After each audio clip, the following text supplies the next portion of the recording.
창세기에는 창조 기사가 두 번 나옵니다. 2장 4절에 보다시피 천지를 창조할 때에 그 창조의 대략이 이러하니라라고 1장과 다른 방식으로 또 창조를 설명하고 있습니다.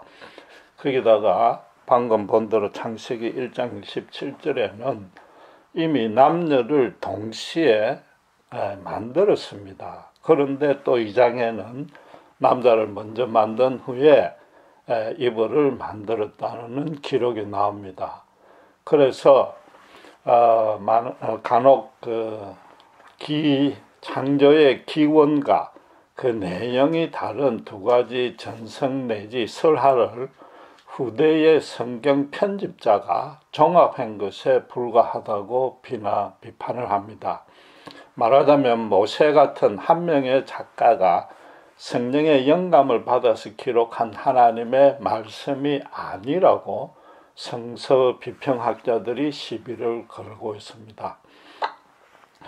만약에 자동차를 만드는 과정을 기록했다고 가정해 봅시다. 그럼 먼저 공장 부지를 사고 건물을 짓고 기계를 설치하고 인부를 모집하고 자재를 구입했다는 경위부터 먼저 기록할 수 있습니다.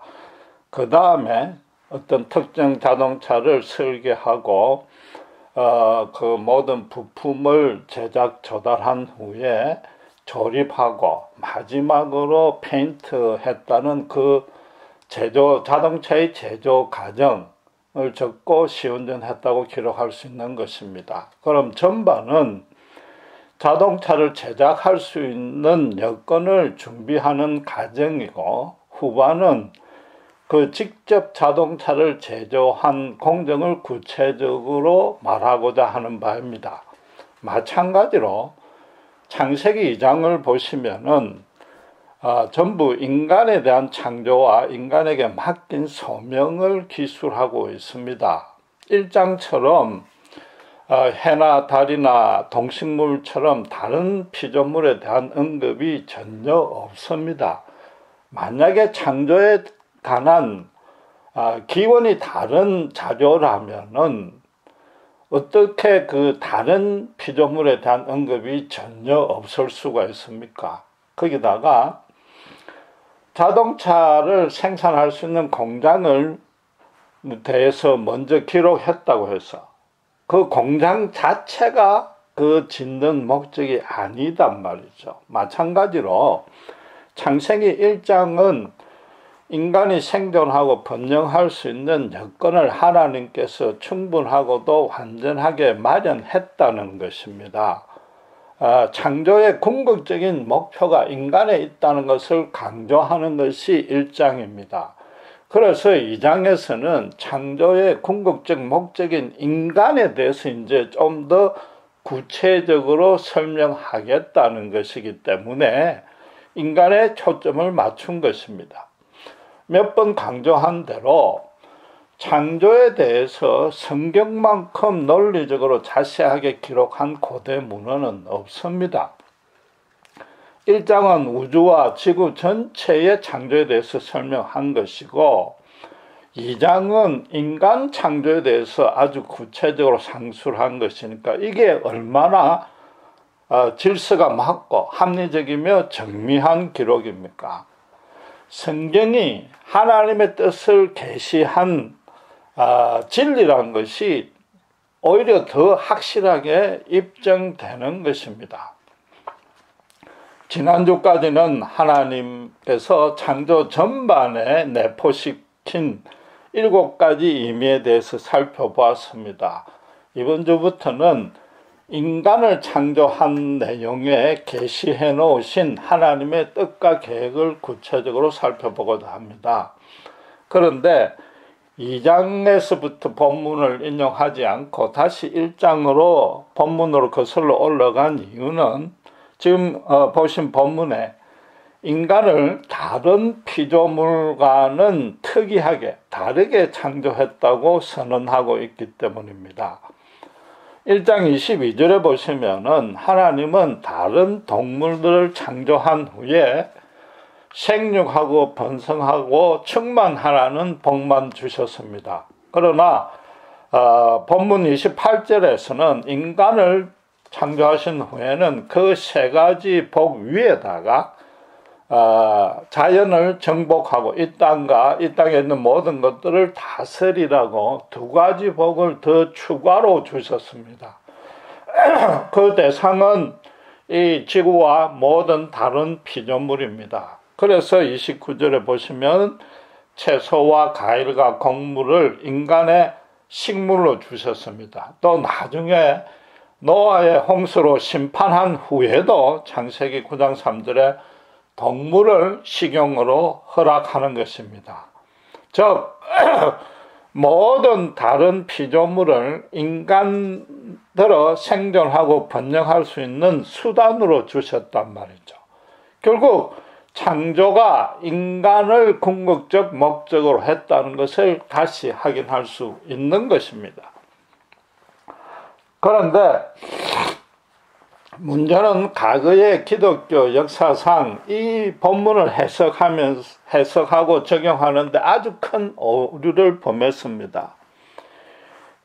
먼저 26절에 하나님은 모든 것을 다스리게 하자고 하는 그 목적을 먼저 밝혔습니다. 그래서 28절에 정복하라는 것은 다스리려면은 정복할 수밖에 없단 말이죠. 그럼 마지막에 또 다스리라고 하셨으니까 하나님의 뜻은 다스리는데 초점이 있는 것입니다. 그런데 탐욕에 젖은 크리스찬들조차도 오직 정복에만 관심을 둔 것이죠.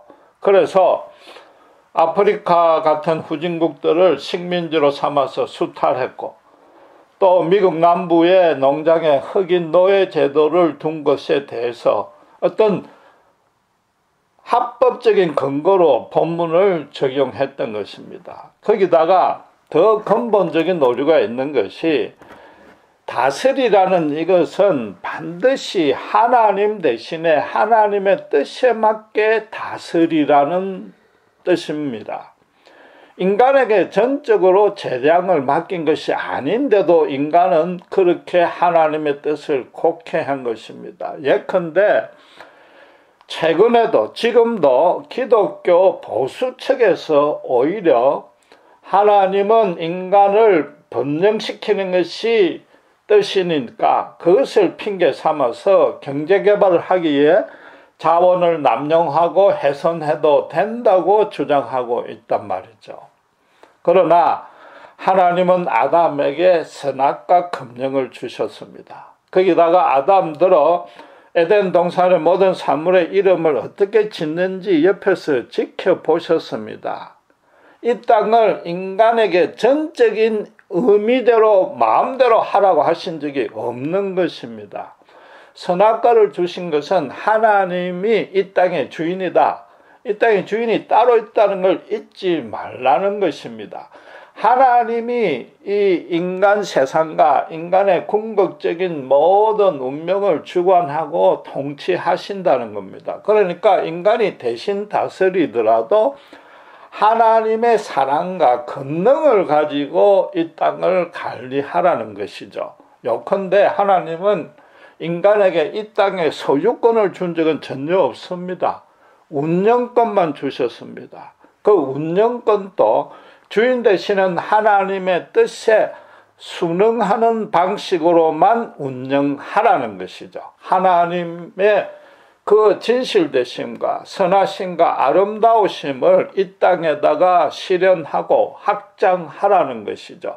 그래서 사람끼리 모두는 서로 돕고 섬기며 사랑하라는 것입니다. 그럼에도 가끔 이 인간 세상의 모습을 보십시오. 빈부격차는 극심해졌고 환경은 오염이 되었고 기후나 날씨가 항폐화되고 있습니다. 그런데도 전혀 아랑곳하지 아니하고 모든 나라와 집단들이 당장 자기 눈앞에 자기 이익만 추구하려고 하고 있습니다. 이런 건 하나님의 뜻과 전혀 무관한 것입니다. 그런데 일부 기독교인들조차도 본문에 대해서 하나님의 그 거룩하신 다스림을 인간이 대행하고 있다. 인간은 오직 청지기일 뿐이라는 이 말씀에 대해서 그 정확한 뜻을 실천하기는커녕 제대로 알고 있지도 못하단 말이죠. 이건 참 심각한 문제입니다.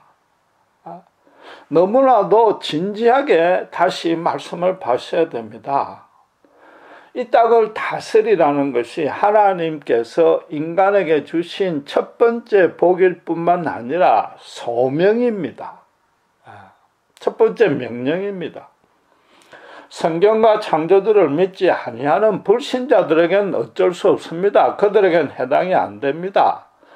그러나 하나님을 아는 이 창세기 기록을 온전히 믿는 모든 크리스찬 신자에게는 이게 바로 첫 번째 소명이 된다 이 말인 거죠.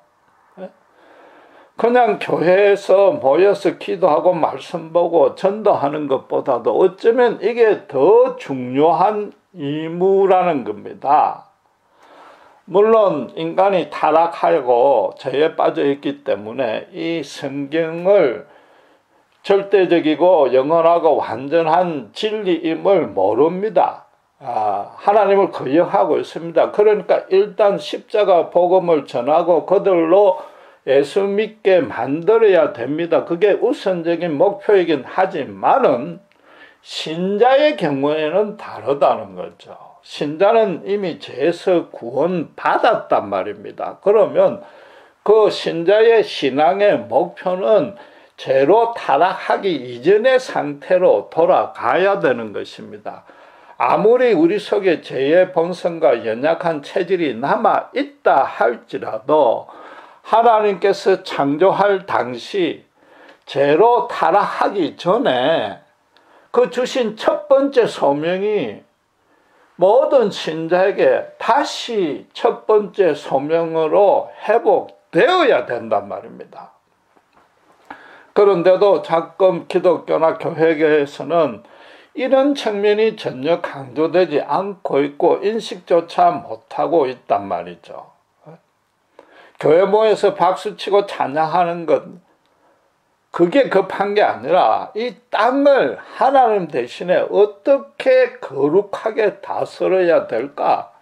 그걸 신자들이 깊이 기도하고 강구하고 실천해야 되는 겁니다. 동일한 맥락에서 본문을 해석하고 적용하는 데 있어서 또 다른 오류가 있습니다. 하나님은 인간을 하나님 당신의 형상과 모양답게 창조했다고 하고 있습니다. 불신자들의 인간과는 인간이 만물의 최고 영장이라는 거죠. 우연히 그렇게 된 것입니다. 하나님과 방불한 존재로 자신들을 착각하고 인간의 지성과 능력은 개발하면 무한대 무궁무진이라는 것입니다. 그 인간을 이 땅에서 거의 신적인 존재로 위치시킵니다. 아예 신이 없으니까 자기들이 신이 되어버린 거죠. 그러나 다시 말하지만 그들은 창조주도 모릅니다. 그러니까 성경의 본문에 대해서 오해할 여지는 아예 본문을 보지도 않았기 때문에 이걸 그들에게 적용시킬 이유는 전혀 없는 것입니다. 신자만이 하나님의 형상대로 회복되어져야 된단 말이죠.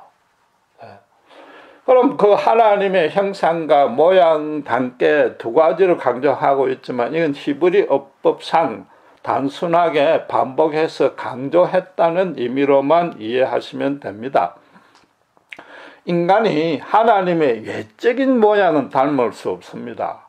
하나님은 영이십니다. 천국 보좌에 자정해 계십니다.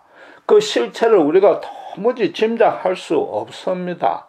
우리가 천국에 가봐야지 그때 영적인 안목으로만 겨우 지각할 수 있을 뿐입니다. 요한계시록에만 봐도 보좌에 자정하신 하나님에 대해서 어떤 물리적인 그런 구체적인 묘사가 전혀 없단 말입니다. 하나님을 두고 이 물질계를 지각하고 판단할 수 있는 눈이나 코가 입이 달린 존재로 생각하시면 안 됩니다. 흔히들 흰 수염을 달린 아주 인자하신 신성 같은 모습으로 하나님을 상상하는 것은 절대 건물이단 말이에요. 그렇다고 해서 하나님의 형상을 닮은 인간이 하나님만이 갖고 계시는 하나님 그분 고유의 속성을 인간이 공유할 수는 없는 것입니다. 그분은 영원하시고 완전하시고 절대적인 창조주십니다. 전지전능하시고 무소부재하십니다. 안 계신 곳이 없습니다. 시공간을 초월하고 계시고 절대 주권으로 이 땅을 다스립니다. 거기다가 100% 온전한 진선미의 절대적인 기준일 뿐만 아니라 진선미 그 자체입니다.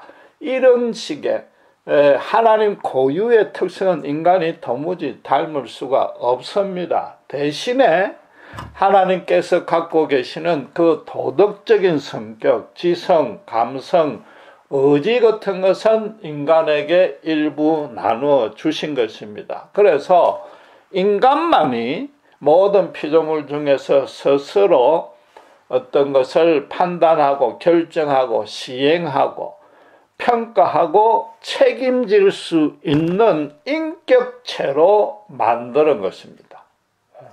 동물은 하나님의 형상을 전혀 담지 아니했단 말이죠. 그러니까 동물과 다른 점이 뭔가를 생각해 보면은 그게 바로 하나님의 형상을 닮은 가장 쉬운 뜻이단 말이죠. 동물은 오직 생육하고 번성합니다. 그것만이 그들에게는 절대적인 윤리입니다. 그들이 살 수 있는 가치는 그것뿐이단 말이에요. 그러니까 예를 들면은 여왕벌이 모든 벌의 생식을 감당을 합니다. 그걸 가지고 그들에게 어떤 성적인 윤리를 개입시킬 필요가 없단 말이죠. 하나님 주신 생존이라는 기본 본능에 충실한 것이단 말이죠. 반면에 동물들은 감성이 없기 때문에 시나 그림 같은 예술을 만들 수도 없고 어떤 온전한 이성과 의지가 없기 때문에 새로운 일을 도모하지 못합니다. 인간만이 하나님의 진선미를 이 땅에다가 반영시킬 수 있단 말이에요. 그러니까 그렇게 하라고 하나님이 갖고 계신 지정의 도덕성의 일부를 인간에게 나눠 주셨단 말이에요. 그 인간이 이 땅에서 해야 될 일은 선하고 아름답고 진실한 어떤 새로운 일들을 창안하고 발전시켜야 된단 말입니다. 이 땅을 거룩하게 다스리기 위해서. 여기까지는 성경 공부나 설교를 대해서 어지간한 신자라면은 거의 익히 알고 있는 내용입니다. 그러나 본문에서 가장 1차적이고 정확한 하나님의 형상을 닮았다는 뜻은 대부분의 신자들이 잘 모르는 것 같습니다. 하나님께서 인간에게 주신 첫째 소명이 당신 대신에 이 땅을 거룩하게 다스리라는 것입니다. 그렇다면은 하나님의 형상과 모양을 닮게 만들었다는 의미와 내용도 바로 그 목적과 연결시켜서 판단하고 해석해야 된단 말입니다. 하나님이 이 땅을 다스리는 뜻과 계획대로 그것과 일치시켜서 이 땅을 다스릴 수 있게끔 하는데 그 목적이 있으니까 그분의 생각을 알 수 있는 존재로 창조했다는 겁니다. 그러니까 아담은 뭡니까? 에덴 동산에서 직접 하나님과 교통했단 말이죠. 타락해서 원죄에 빠진 아담과 그 후손들이 동산에서 쫓겨나왔지만은 가끔 하나님의 직접 하시는 말씀을 들을 수 있었습니다. 또 그래서 그 말씀들을 기록해서 후손들에게 교육 전승시켰습니다. 하나님이 만드신 자연을 보아도 그 안에 하나님의 절대적인 진리를 깨달을 수 있었습니다. 그리고 그 무엇보다도 하나님에게 기도해서 그분의 뜻을 알 수 있게 만들었단 말이죠. 이건 다른 피조물이가 가장 크게, 아니 유일하게 다른 점이단 말이죠. 동물도 근본적인 초보적인 차원에서 지정의가 있고 살펴본 대로 그 세계 나름대로의 질서와 윤리가 있단 말이죠. 그러나 하나님께 기도하는 동식물은 전혀 없는 것입니다. 동물은 하나님께 순종하고 찬양합니다. 순종하는 모습 그 자체, 하나님 법칙을 따르는 그 자체가 하나님께 영광을 돌리는 것입니다. 그러니까 로마서 1장 10절에 하나님께서 만드신 모든 만물에 그분의 신성과 능력이 드러난다고 했습니다. 그게 바로 하나님을 찬양하는 모습인 거죠.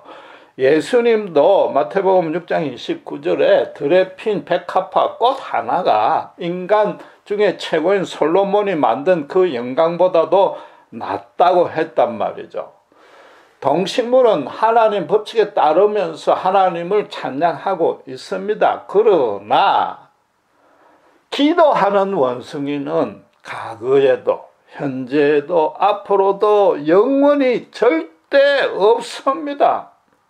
만약에 기도하는 원숭이가 있다면은 성경도 틀린 것이요, 창조도 틀린 것이요, 하나님과 예수님도 안 계신 것이요, 찰스 다윈이 인류 역사상 최고의 지혜자가 되는 것이죠.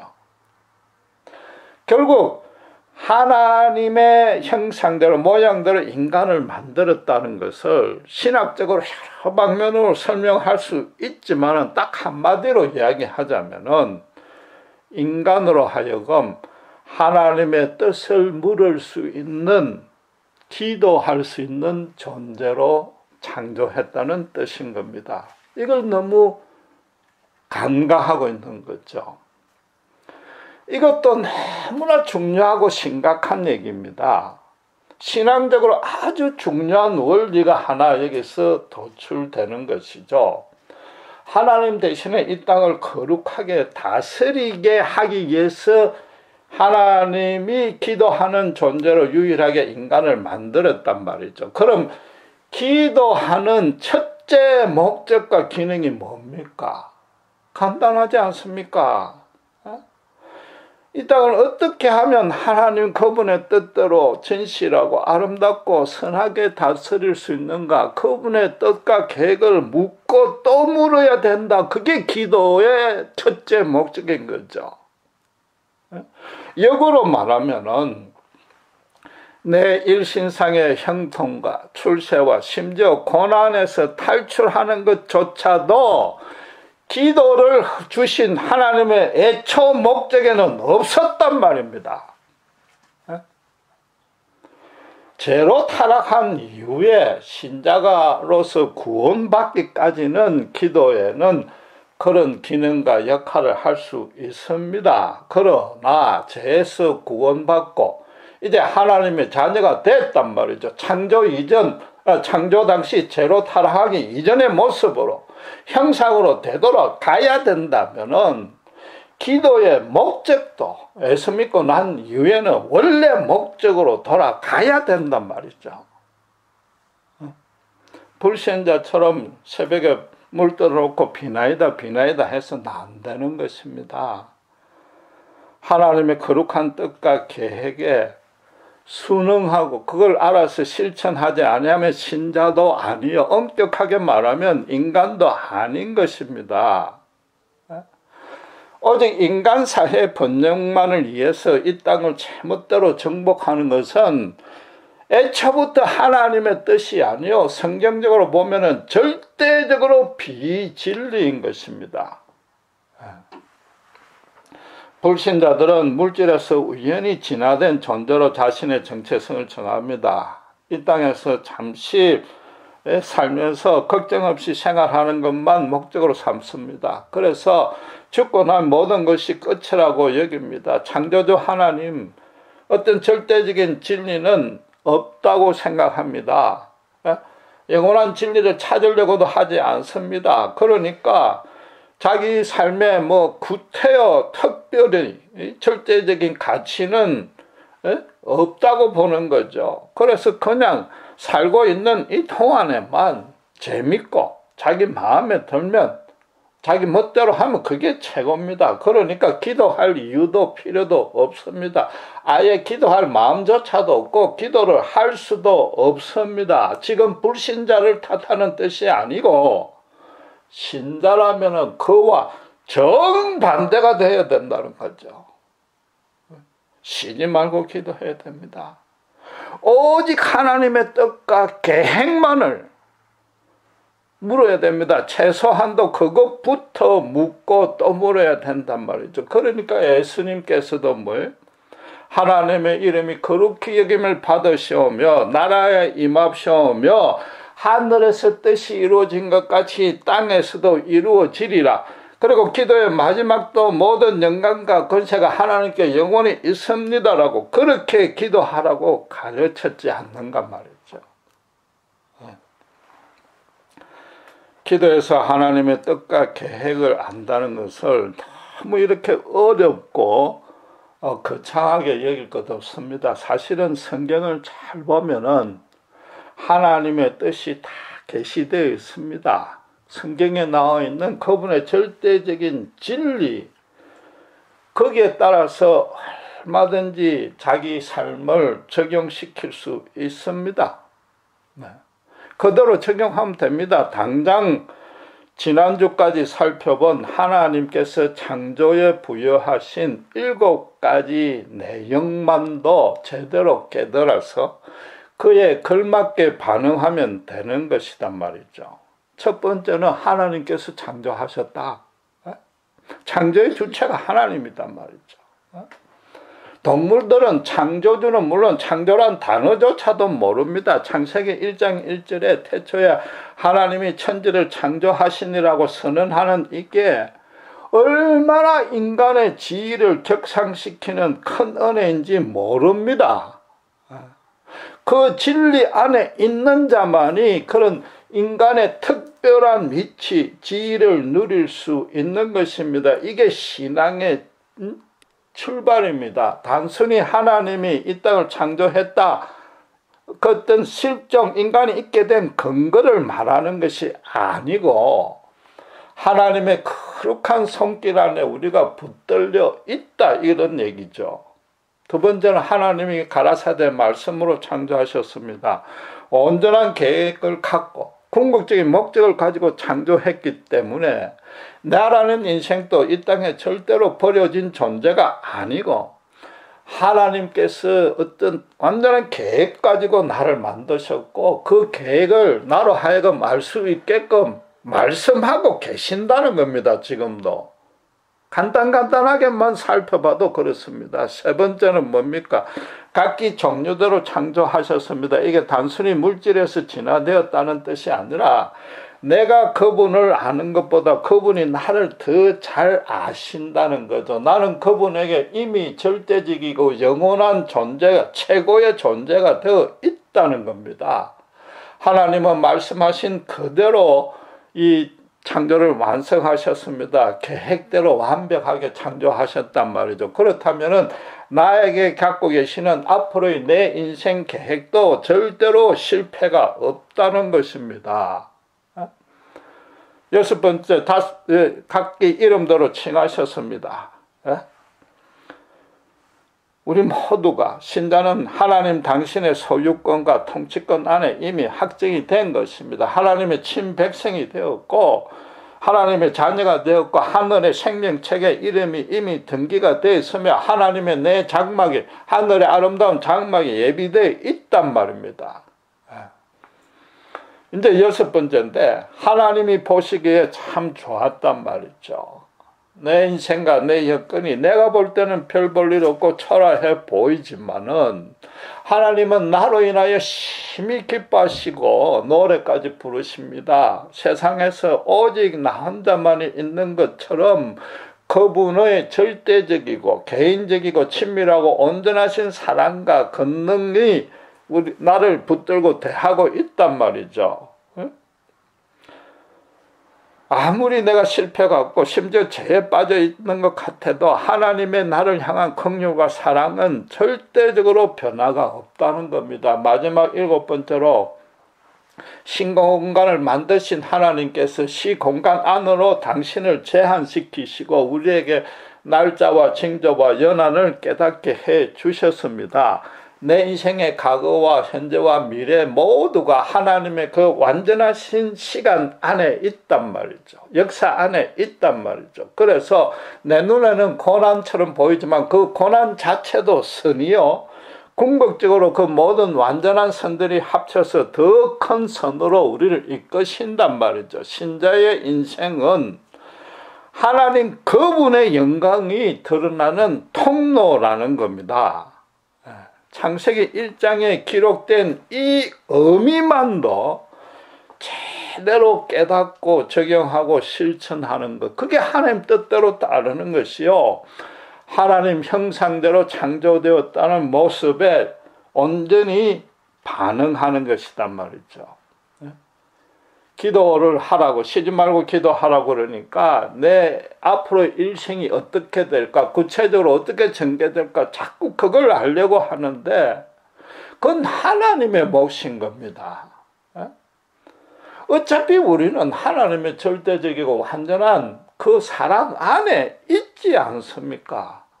우리가 기도해야 될 것은 내가 하나님 앞에서 어떤 존재이며 신분인가? 왜 지금 이 땅에 이 모습으로 나를 이렇게 두셨는가? 그분의 뜻, 그분의 절대적인 진리, 원리를 붙들고 있으면 된단 말이에요. 그걸 깨닫고 그에 온전히 반응하는 것이죠.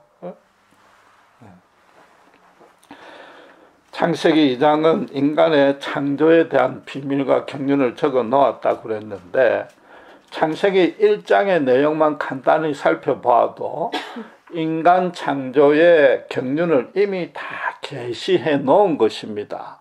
창세기 1장, 2장이 서로 다른 내용을 가진 설하나 전성이 절대 아니고 그걸 짜집기 해놓은 게 아니고 지금처럼 그와 똑같은 순서와 내용으로 기록되어야만 되는 것입니다. 하나님의 절대적이고 영원한 진리가 그 안에 계시가 된 것입니다. 여러분 한번 생각해 보십시오. 정말 진지하게 한번 생각해 보시면 정말로 창조주 하나님께서 절대적이고 영원한 뜻으로 이 땅과 인류와 아니 내 자신의 인생을 이끌고 있다고 확신을 한다면은 어떻게 내 전부를 그분에게 절대적으로 의탁하지 아니할 수 있습니까? 그분만이 내 존재와 삶과 인생의 절대적인 주인이라면은 어떻게 기도하지 아니할 수 있습니까? 하나님께 기도할 수 있다는 이 한 가지만으로도 세상 사람은 모르지 않습니까? 하지도 않지 않습니까? 이게 얼마나 큰 감사요, 특권이요, 축복이요, 영광입니까? 하나님이 나를 알고 있다는 거, 생각해 보면 너무나 송구스럽고 어찌 보면 황송한 일이지 않습니까? 이 땅을 하나님 대신에 거룩하게 다스리라고 해서 당장 모든 신자가 환경 전문가가 되라는 것도 아니요. 아미시처럼 공해를 유발하지 않는 중세 생활로 되돌아가라는 것도 아닙니다. 물론 그런 부분 중요합니다. 신자는 더더욱 물과 전기, 자원 같은 걸 낭비하지 말고 아껴 써야 됩니다. 그러나 기억하실 것은 만약에 구약 창세기 특별히 오늘 본문이 하나님 주신 인간에 대한 첫째 소명의 기록이 없었다면은 하나님이 인간을 향하신 뜻은 죄에서 구원해서 천국으로 보내는 것만으로 그친단 말이죠. 그럼 어떻습니까? 신자도 그냥 신자끼리 교회 모여서 찬송하고 예배하고 말씀으로 은혜 받으면은 그 신자가 할 바가 다 한 겁니다. 자신을 경건하게 만들면 그걸로 끝입니다. 그러나 그게 아니지 않습니까? 본문이 뭡니까? 하나님이 인간에게 가장 먼저 주신, 하나님이 가장 먼저 바라시는 것이단 말이죠. 이제 하나님 창조주를 알게 된 신자로서는 이 땅을 거룩하게 청지기로 다스리는 이게 첫째 소명이 되어야 된단 말이죠. 하나님의 뜻은 절대로 이 땅을 기독교 종교 왕국으로 만들려는 것이 아니었습니다. 하나님의 사랑과 긍휼이 서로 나눠지고 그것이 실현 확장되는 하나님의 거룩한 통치, 하나님의 나라를 이 땅에 세우는 것이란 말이죠. 신자라면 이 창조의 1장과 2장에 있는 하나님의 이 깊은 경륜을 인식하고 그에 맞게 반응하셔야 됩니다. 절대적인 주인 되시고 거룩하신 주인 되신 하나님 앞에 내 모든 것을 온전히 의탁하고 진실하고 아름답고 선하게 살고 있어야 됩니다. 인간 세상 이 땅을 번영시키는 것은 하나님을 모르는 인간끼리 육적으로 물리적으로 정복하고 다스려도 됩니다. 그건 불신자들이 하는 짓입니다. 하는 일이죠. 신자는 뭐냐? 그들 앞에 하나님 대신 이 땅을 다스린 것, 하나님의 거룩한 통치가 얼마나 신나고 재미있고 아름답고 보람찬지를 보여주어야 된단 말이죠. 이 일을 하지 아니하면 신자로서의 첫째 소명을 등한시하는 것일 뿐만 아니라 사실은 전도도 하지 않는 셈이 된 것입니다. 기도하시겠습니다.